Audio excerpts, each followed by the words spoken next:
Hey, what's up guys? Welcome back once again। आज की कहानी की शुरुआत होती है एक कश्ती को दिखाते हुए, जिसके ऊपर कुछ मछुआरे मछलियां पकड़ने के लिए एक छोटे से टापू की तरफ बढ़ रहे हैं कि तभी अचानक से उन्हें आसमान से कुछ गिरते हुए नजर आता है, जो किसी मेट्रॉइड जैसा लग रहा था। लेकिन कैप्टन को लगा कि ये शायद किसी ने फ्लेयर छोड़ी है, तो किसी को मदद की जरूरत है, और इसीलिए वो लोग उसी दिशा की ओर चल पड़े। लेकिन ये चीज उनके लिए इतनी भयानक हो सकती है, उन्होंने कभी सोचा नहीं था।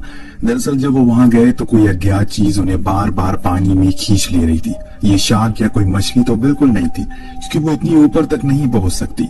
जरूर कुछ तो ऐसा है जो आज से पहले किसी ने नहीं देखा। अगर देखा भी होगा तो सदियों पहले की बात होगी।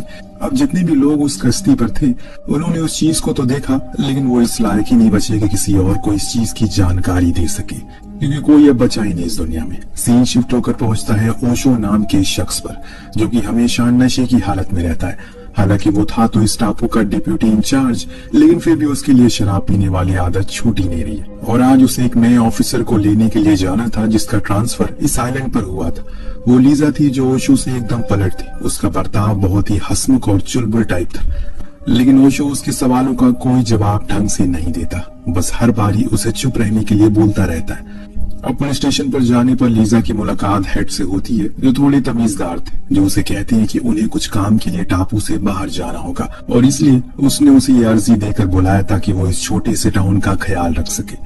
लीजा उसकी जिम्मेदारी को एक्सेप्ट करती है, पर ओशो अपने हेड की करतूत से खुश नहीं था।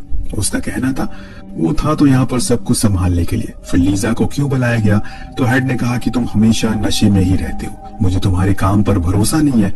ओशो ने भी ज्यादा बहस नहीं की, क्योंकि वो उसका सीनियर था। अगर उसकी सनक गई तो उसे काम से ही निकाल देगा। वहीं दूसरी तरफ हम दो मछुआरों को समुद्र किनारे देखते हैं, जिसमें से एक दूसरे वाले को बताता है वो आज कुछ पकड़ कर लाया, जो देखने पर बहुत ही अजीब, लेकिन मुझे पता नहीं चल रहा है कि ये क्या चीज है। दूसरा वाला चेक करने गया, तभी वो जो कुछ भी था उसके ऊपर एक लिक्विड स्प्रे किया।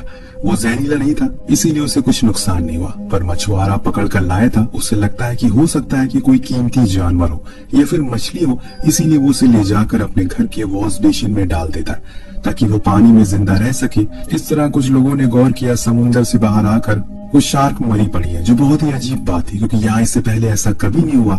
इसीलिए लीजा और ओशो चेक करने के लिए जाते हैं। उनके साथ एक डॉक्टर भी था, जो पहले ही वहां पहुंच चुका है, जो इन्हें बताता है कि ये शार्क आज नहीं बल्कि कई दिन पहले ही मर चुकी है। वो उन्हें उनके शरीर पर लगे घावों को दिखाता है, जो असल में पत्थरों के टकराने से आए थे। इनके कारण इनकी मौत हुई, पर ओशो को ये बात कुछ हजम नहीं हुई, क्योंकि ये कोई मामूली मछलियां नहीं थी, ये शार्क है। इन्हें कई किलोमीटर दूर से ही पता चल जाता है कि आगे क्या आने वाला है। ऐसे में क्या एक साथ इतने पत्थरों से कैसे टकरा सकती है वो, और आज से पहले तो ये कभी नहीं हुआ। इसके बाद वो लीजा को लेकर एक शख्स के पास जाता है, जो वही क्रेन का काम किया करता है। उसके पास कई और भी सारी क्रेन थी, इसीलिए ओशो उससे कहता है तुम जाकर समुद्र किनारे जितने भी शार्क मरी पड़ी हैं उन्हें उठा कर लाओ। वो अपने साथियों के साथ वहां के लिए निकल जाता है। उन्होंने जल्दी जल्दी सभी काम को खत्म कर लिया और अपने घर के लिए निकल पड़ा, लेकिन अहम मौके पर इन्हें याद आया कि एक सामान तो वहीं रह गया। इसीलिए जो हेड होता है वो अपने एक आदमी को भेजता है, जो जाकर उस सामान को वापस लाने लगा, और तभी उसे वहीं पास में कुछ अंडे दिखे, जो बहुत ही अजीब से थे। इसीलिए वो उसे बाहर निकालने की कोशिश में लग गया। तभी उसे कोई चीज समुद्र में खींच ले गई। ना ही हम देख पाए, ना ही वो खुद देख पाया कि ये क्या था। अब कार में बैठी उसके हेड उसी का इंतजार में बैठे बैठे शाम कर देते हैं, लेकिन अभी भी वो नहीं आया। इसीलिए वो खुद बाहर आया और उसे देखने के लिए कि आखिर वो कहाँ चला गया, लेकिन वो उसे वहां कहीं दिखाई नहीं दिया। इधर हम एक होटल के नीचे बने बार को देखते हैं, जहाँ ओशो कभी कभी ड्रिंक करने के लिए आया करता है। उसी होटल में लीजा भी रुकी थी, क्योंकि अभी उसके पास रहने का कोई साधन जो नहीं था। जब उसने ओशो को यहाँ ड्रिंक करते हुए देखा तो उसे बड़ा ही अजीब लगा, इसीलिए वो बिना कुछ बोले ही ऊपर चली गई। इस दरमियान हम उसी बार में मौजूद उस मछुआरे को भी देखते हैं, जो ओशो की तरह भयंकर नशे में था। वो उसे आकर बताता है कि उसे समुद्र में कुछ दिन पहले एक अजीब सा जानवर मिला, जो शायद विलुप्त होने की कगार पर है, लेकिन वो मेरे हाथ लग चुका है, तो मैं उसे बेचकर अमीर बन जाऊंगा। उसकी ये सारी हरकतें ओशो को झूठी लगती है, क्योंकि इतने नशे में कुछ भी बके जा रहा वो। एक और शख्स को हम देखते हैं, जो कि दूसरा मछुआरा था। वो अपने घर में सो रहा होता है कि तभी उसके घर की डोरबेल बजती है। बाहर तेज बारिश हो रही है और इस मौसम में न जाने कौन आ गया हो। यहाँ उसके दिमाग में चल रहा था, पर फिर भी उसने गेट को खोला तो देखा कि वहां पर एक बूढ़ा शख्स लटका हुआ है किसी चीज को पकड़कर। यह दृश्य बेहद ही डरावना था, इसीलिए वो अपनी पत्नी को बुलाता है देखने के लिए। उसने भी जब ये देखा तो वो डर गई कि अरे ये क्या कर रहा है। अब वो शख्स बाहर देखने गया कि आखिर उसे हुआ क्या है, तभी कोई चीज आकर उसे ऊपर खींच लेती है। जिस चीज को देखने के बाद उसकी बीवी की तो हालत टाइट हो गई कि आखिर वो था क्या। उसने फौरन अपने घर की खिड़की दरवाजे बंद कर लिए ताकि वो जो कुछ भी था उसे घर में ना आ सके, लेकिन यहाँ हम उसकी परछाई को देख सकते हैं। वो किस कदर विशाल और भयानक था। वो जो कुछ भी था उसने उसे देख लिया और अब बार बार उसी की आवाजें सुनाई दे रही है, साथ में उसके पति की चीखने की भी, जिसे सुनने के बाद वो फौरन अपनी सारी खिड़की दरवाजों को बंद कर देती है ताकि वो अंदर ना आ सके। इस बीच उसकी नजर चिमनी पर पड़ी, जहाँ का रास्ता ऊपर से खुला है, हो सकता है कि वो ऊपर से आ जाए। उसने चिमनी को बंद करने की कोशिश की, लेकिन तभी वो जो कुछ भी था उसने उसी चिमनी से खींच लिया और अपने साथ ले गया। यानी कि दोनों पति पत्नी एक ही रात में बिना किसी सबूत के वो अपने साथ उन्हें ले गया। किसी को देखने पर पता ही नहीं चलेगा कि ये दोनों कहाँ गायब हो गए। तो वहीं दूसरी तरफ हम उसी मछुआरे को देखते हैं जो अपने साथ उस अजीब सी चीज को लेकर आया था। उसे वापस देखने के लिए जब वो वॉशरूम में गया तो देखा कि वहां पर हर तरफ बस लिक्विड जैसा कुछ चिपका हुआ है। वो चीज अपनी जगह पर नहीं है, तभी अचानक उस पर हमला होता है। जब उसने अपनी नजरें उठाई तो देखा कि दीवार पर वही जानवर चिपका हुआ है जो किसी ऑक्टोपस जैसा लग रहा है। ये देख वो मछुआरा बहुत ज्यादा डर जाता है क्योंकि ऐसा कुछ उसने आज से पहले कभी नहीं देखा था। वो अजीब सा रेयर ऑक्टोपस उस पर हमला करने का सोचता है, लेकिन उससे पहले वो मछुआरा उसे मारकर गिरा देता है। अगले दिन हम लीजा को देखते हैं जो नीचे आकर ओशो के बारे में काफी कुछ पूछती है, क्योंकि अब उसे कल रात के बाद से न जाने उसमें इंटरेस्ट आने लगा है। वो जानना चाहती है क्या उसकी पत्नी है। वो बार ओनर बताती है कि नहीं, वो हमेशा अकेले ही रहता है। इतने में ओशो के पास उसी मछुआरे का कॉल आता है। वो उन्हें डॉक्टर के पास लेकर जाता है जो उन्हें बताता है ये कोई आम जानवर नहीं है, बल्कि इसे आज से पहले किसी ने नहीं देखा। ये ऑक्टोपस का म्यूटेंट वर्जन है जो इतने बड़े होते हैं कि आप सोच भी नहीं सकते। ये खून और पानी दोनों पी सकते हैं खुद को जिंदा रखने के लिए, और इस बात का अंदाजा तुम इसकी जीभ देखकर लगा सकते हो। देखो ये अंडा, देखो ये मुझे समुद्र किनारे मिला, इसके अंदर भी कुछ ऐसे ही प्रकार के जानवर है, तो हो सकता है कि इसी का अंडा हो। अब समुद्र का नाम सुनकर ओशो का वो बंदा याद आ जाता है जिसे उसने उन शार्क को उठाने के लिए भेजा था। अभी तक उसने कुछ बताया नहीं, इसीलिए वो लीजा को लेकर सीधा वहीं गया। जब वहां पहुंचा तो उस बंदे की कार वहीं लावारिस ऐसी ही खड़ी थी। जो बात उसे ठीक नहीं लगती वो आसपास देखना शुरू करता, तब उन्हें वही घर दिखा जिसमें वो पति पत्नी रहा करते थे। अंदर झांकने पर उन्हें कुछ नहीं दिख रहा था, इसीलिए लोग छत के अंदर जाने की कोशिश करते हैं। जिस दरमियान ओशो को वही सुगंध आती है जो उस क्रिएचर से आ रही थी। इतने में लीजा को कुछ फटे हुए कपड़े मिलते हैं जो चिमनी से चिपके हुए थे, तो वो उन्हें खींचना शुरू कर देती है। इतने में अचानक उसके मुंह पर आकर उसी आदमी का कटा हुआ सर गिरता है, जिसे लेकर वो भाग गया। इस चीज से वो और ज्यादा डर जाती है और ये सब क्या है ओशो भी हैरान था, क्योंकि आज से पहले उसने ये कभी नहीं देखा था। ये लोग सर को फौरन डॉक्टर के पास लेकर गए जो ये बताने से इनकार कर देता है ये कब मरा था, क्योंकि ये पता लगाना बहुत ही मुश्किल है। हाँ, वो इतना जरूर बता सकता है कि ये जरूर किसी शैतान का काम है जो बहुत ही बड़ा आकार में है। अभी ओशो के पास उस मछुआरे की कॉल आई जो उसे अपने घर आने को कहता है। ये लोग जब वहां पहुंचे तो देखा उस मछुआरे के वॉशरूम का गेट टूटा हुआ है और बाथटब बाहर पड़ा हुआ है। उसने बताया जो क्रिएचर वो लेकर आया था उसने रात में अंडे दिए थे और अभी मैं जब अंदर गया तो वो अंडा गायब है।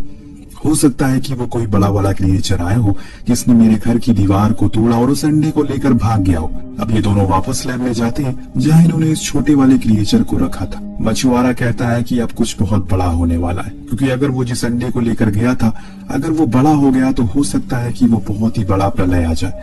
इसीलिए हमें कुछ करना होगा। मुझे एक जगह पता है जहाँ पर इनकी क्वीन रहती है जो इन अंडों को संभाल कर रखती है और हमेशा उनका ख्याल रखती है। इतना कहने के बाद वो इन दोनों को उसी जगह पर लेकर जाता है, लेकिन खुद अंदर नहीं जाता, सिर्फ यही दोनों जाते हैं। वहां पहुंचकर इन्हें उसी कैप्टन के कपड़े मिले जिसकी कश्ती शुरुआत में डूब गई थी, यानी कि उन्हें भी इसी ने मारा था। अब ये कुछ और अंदर जाते हैं तो इन्हें वहां पर कुछ अंडे मिले जिन्हें उठाने पर एक टूट गया जिससे हल्की सी आवाज हो जाती है। तब क्वीन जाग जाती है और इन पर हमला करती है, लेकिन ये दोनों बचकर भाग आते हैं और वो नहीं आ पाती क्योंकि वो दिन की रोशनी में बाहर नहीं आ सकते और इसीलिए इनकी जान बच गई। पर इन्हें अब उसकी कमजोरी का पता लगाना था, इसीलिए फिर लैब आए। उस क्रिएचर के ऊपर टेस्ट करने लगते हैं कि ऐसे वो मर सकता है या फिर किसी भी तरह करके उसकी कमजोरी का पता लगा सकते। इन्होंने उसे आग के हवाले भी कर दिया। जैसे ऊपर पानी पड़ा वो ठीक हो गया और तभी उसने अचानक ओशो पर हमला बोल दिया, लेकिन सही समय पर उसने खुद को आजाद कर लिया। तब मछुआरे ने एक बड़ी काम की बात बोली, जब उस रात इसने मुझ पर हमला किया तो मैं शराब के नशे में था और इसीलिए काटते ही मुझे कमजोर पड़ गया। यानी कि जो शराब पीते हैं उसे काटने पर ये कमजोर पड़ सकता है। अब ये बार के ओनर के पास जाकर उसे मदद मांगते हैं और कहते तुम्हें किसी भी हाल में आज पूरे टाउन को लोगों को शराब मुफ्त में पिलानी होगी और जितना हो सके उतनी पिलाओ, क्योंकि हमारा आइलैंड पर एक क्रिएचर ने हमला किया है जिसे सिर्फ आज तुम्हारी शराब ही बचा सकती है। लेकिन ध्यान रहे किसी को पता ना चले इस बारे में। वो मान गया। फिर हमने देखा कि इन लोगों ने लीजा को शराब पिला दी, लेकिन आज उसने भी पी ली। फिर उसके ब्लड को जानबूझकर इन्होंने उस क्रिएचर के बच्चे को पिला दिया जो पीते ही मर गया। अब इसे ये नहीं पता चल जाता है कि वो कैसे मरेगा, इसीलिए सभी रात होने से पहले जितने भी लोग जहाँ जहाँ थे उन सभी को जाकर बता देते हैं कि बार में फ्री शराब बट रही है। इसीलिए सब लोग भागते हैं। आज दरअसल तूफान आने वाला है जिसके साथ बारिश भी होगी, तो पूरा चांस है कि वो अपना हमला करेगा। ये सभी पहले से ही सतर्क हो जाते हैं। जिसके पास जो कोई हथियार था सब ने वो अपने पास रख लिया। तो वहीं बाहर में सभी उस नशे में फुल थे। इधर बाहर लीजा इतनी ज्यादा पी लेती है कि वो उसी के सामने सब कुछ बोल देती है कि वो कितना उसे लाइक करती है। उसे हालांकि ओशो कुछ कहता नहीं है क्योंकि उसे पता था कि वो ऐसे नशे में।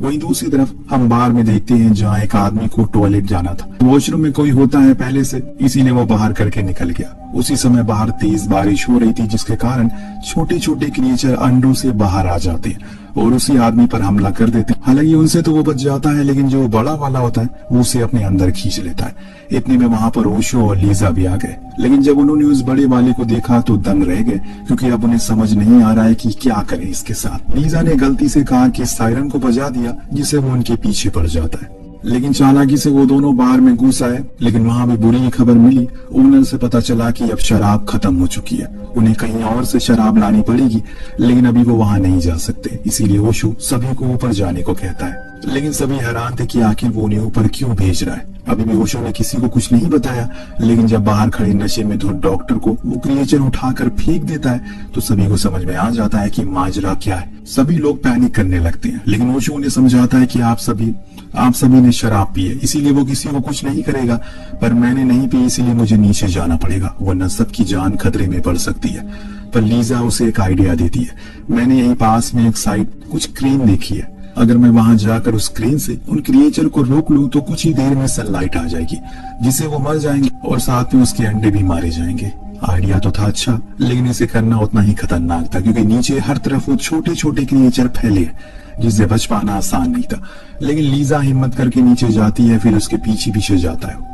दोनों ही अब उस साइड पर पहुंच जाते हैं जहां ओशो उस क्रिएचर को अपने करीब बुलाता है ताकि उसे जला सके, लेकिन उससे पहले वो उसे अपने टेंटिकल से पकड़कर गिरा देता है। पर सही समय पर लीजा उसे क्रेन के नीचे दबा देती है, पर अभी भी वो अपने टेंटिकल से ओशो पर हमला करता ही रहता है। लेकिन उसके हाथ में एक शराब की बोतल थी, वो उसके ऊपर गिरा देता है, जिससे वो उसे छोड़ देता है। तभी लीजा वहीं रखे पेट्रोल में आग लगा देती है, जिससे वहां एक जोरदार धमाका होता है, जिसमें सबके सब मारे जाते हैं। जो कुछ बचे रहते हैं वो कुछ ही मिनटों बाद सूरज की रोशनी से पड़ते ही मर जाते हैं। सुबह लीजा और ओशो अपने घर वापस लौट आते हैं, पर रास्ते में दोनों ही अपने प्यार का इजहार करते, और वो भी होशो हवास में। जिसके साथ ही इस कहानी का यही पर अंत होता है। आपको कहानी कैसी लगी हमें कमेंट करके जरूर बताएगा। मिलते हैं अगले वीडियो में। Thank you so much for watching.